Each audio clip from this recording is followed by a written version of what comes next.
எப்ப பார்த்தாலும் ஏன் ஒரே விஷயத்த பத்தி யோசிச்சுட்டே இருக்க? முதல்ல அத விட்டுட்டு வேலைய பாரு. ஏன் ஓவரா திங்க் பண்ணிட்டே இருக்க? இந்த மாரிலாம் நம்மட்ட யாராவது சொன்னாங்கன்னா, என்ன பொறுத்தவரைக்கும் இது வந்து ஒரு பேடான அட்வைஸ். ஒரு தவறான அட்வைஸ் நான் சொல்லுவேன். ஏன்னா, இந்த ஓவர் திங்கிங் அப்படிங்கிறதுக்குள்ள 2 கேட்டகரி இருக்கு. அதுல ஒரு விஷயம் தான் உங்கள எப்பவுமே வந்து ஹர்ட் பண்ணிட்டே இருக்கும். அந்த ஒரு விஷயம் ரொம்ப ரொம்ப டேஞ்சரஸ். அது என்னங்கிறத நம்ம பார்க்கலாம். நம்பர் 1 ப்ரூடிங்.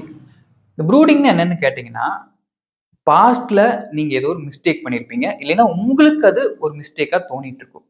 இந்த விஷயத்த பத்தி நீங்க திரும்ப திரும்ப யோசிச்சுட்டே இருக்கிறது. அதாவது உங்களால ஏத்துக்க முடியாது. இருந்தாலும் அதுக்கு எந்த விதமான சொல்யூஷனுமே இருக்காது. ஒரு டெட் எண்ட் மாரி. எங்க போனீங்கனாலும் உங்களோட வழி எல்லாமே அடைச்சிருக்கும். இருந்தாலும் அத பத்தி யோசிச்சுட்டே இருக்கிறது. எப்படியாவது சரி பண்ண முடியுமான்னு யோசிச்சுட்டே இருக்கிறது. இதனால எந்தவித பிரயோஜனமும் இருக்காது. ஆனாலும் உங்களோட மைண்ட் அத ரீப்ளே பண்ணிட்டே இருக்கும். இது நம்பர் 1 கேட்டகரி. இந்த விஷயம் தான் உங்கள எப்பவுமே கவலையிலேயே வச்சிருக்கிற ஒரு கேட்டகரி. 2வது ரிஃப்ளெக்ஷன்.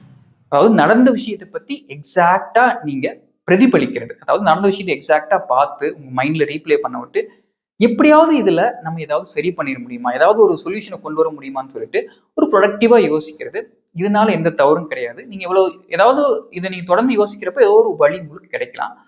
ஸோ இந்த 2 கேட்டகரியில நம்பர் 1 இந்த ப்ரூடிங் கேட்டகரி வந்து உங்களோட எனர்ஜிய கீழ கொண்டு போயிட்டே இருக்கும். ஒரு கட்டத்துல நீங்க ரொம்ப சோர்வாயிருவீங்க. ஒரு வேளை உங்களுக்கு ஹெல்த்ல ஏதாவது பிரச்சனை வரலாம். இல்ல என்ன வேணா நடக்கலாம். 2வது கேட்டகரி ரிஃப்ளெக்ஷன் வந்து உங்களுக்கு ஒரு சோர்வையெல்லாம் குடுக்காது. ப்ரொடக்டிவா தான் நீங்க யோசிப்பீங்க. அதனால எந்த தவறும் கிடையாது.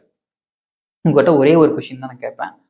உங்கனால அந்த நடந்து முடிஞ்ச விஷயத்துல, அதாவது நீங்க ஒரு விஷயத்த பத்தி நெனச்சிருக்கீங்களா? அந்த விஷயத்துல எதையாவது மாத்த முடியுமா? அதுல ஏதாவது சொல்யூஷன் கிடைக்குதா? உங்களோட ஆன்சர் ஆமான்னு சொன்னா, தாராளமா அத பத்தி நீங்க திங்க் பண்ணுங்க. எவ்வளவு நேரம் வேணாலும் யோசிங்க. பட் ஆனா டீவியேட் ஆகாம அத பத்தி மட்டும் யோசிங்க. தேவையில்லாத எண்ணங்கள் வேண்டாம். சொல்யூஷன் கிடைக்கும்னா, அந்த சொல்யூஷன இம்ப்ளிமெண்ட் பண்ணுங்க. வெறும் யோசிச்சு மட்டும் எந்த பிரயோஜனமும் இல்ல. அத இப்பவே இம்ப்ளிமெண்ட் பண்ணுங்க. இல்ல உங்கனால எதுவுமே மாத்த முடியாதுன்னு சொன்னா, தயவு செய்து அத விட்டுருங்க. விட்டுருங்கன்னா ஒரேடியா விட்டுருங்க கிடையாது. இப்போதைக்கு அத போஸ்ட்போன் பண்ணுங்க. அப்புறம் பார்த்துக்கலாம்னு சொல்லி போஸ்ட்போன் பண்ணுங்க. இந்த மாரி நீங்க போஸ்ட்போன் பண்றதுனால என்ன நடக்கும்னா, அந்த எண்ணம் தன்னோட வலுவ இழந்துரும். ஒரு கட்டத்துல நீங்க போஸ்ட்போன் பண்ணி, அது ஒரு கட்டத்துல இல்லாமயே போயிரும்.